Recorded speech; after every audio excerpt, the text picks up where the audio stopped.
significant stress starts to show up in their lives, they're not turning to a person, they're turning to a device, they're turning to social media, they're turning to these things which offer temporary relief. We know, the science is clear, we know that people who spend more time on Facebook suffer higher rates of depression than people who spend less time on Facebook. Former Facebook president Sean Parker is sounding the alarm about the potentially addictive nature of social media.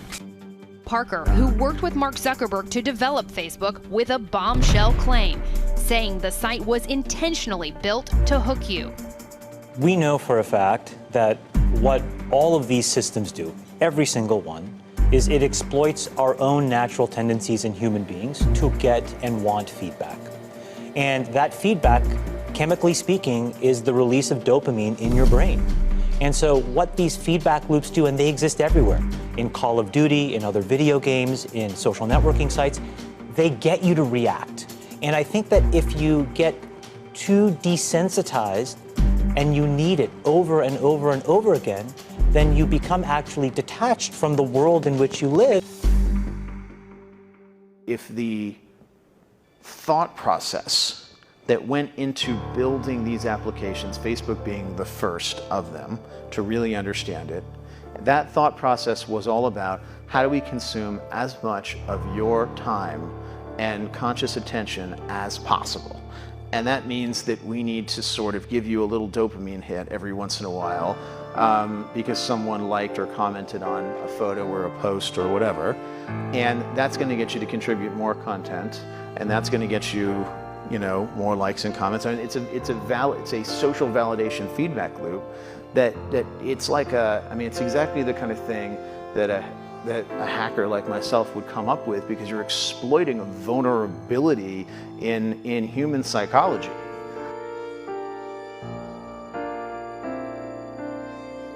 That's what I can do. But everybody else has to soul search a little bit more about what you're willing to do, because your behaviors, you don't realize it, but you are being programmed. It was unintentional, but now you got to decide how much you're willing to give up, how much of your intellectual independence. And don't think, oh yeah, not me, I'm fucking genius, I'm at Stanford. You're probably the most likely to fucking fall for it. Because you were fucking checkboxing your whole goddamn life. No offense, guys. It's a really, really bad state of affairs. And we compound the problem, right? We curate our lives around this perceived sense of perfection because we get rewarded in these short-term signals, hearts, likes, thumbs up, and we conflate that with value and we conflate it with truth. And instead what it really is fake, brittle popularity. That's short-term, and that leaves you even more, and admit it, vacant and empty before you did it. Because then it forces you into this vicious cycle where you're like, what's the next thing I need to do now? Because I need it back. Today we live in a world now where it is easy to confuse truth and popularity. And you can use money to amplify whatever you believe and get people to believe that what is popular is now truthful, and what is not popular may not be truthful. Are about exploiting psychology. And that is one where you want to fail fast because people are unpredictable, and so we want to psychologically figure out how to manipulate you as fast as possible and then give you back that dopamine hit. We did that brilliantly at Facebook. Instagram has done it, WhatsApp has done it, Snapchat has done it, Twitter has done it. So there are great examples. WeChat is doing it.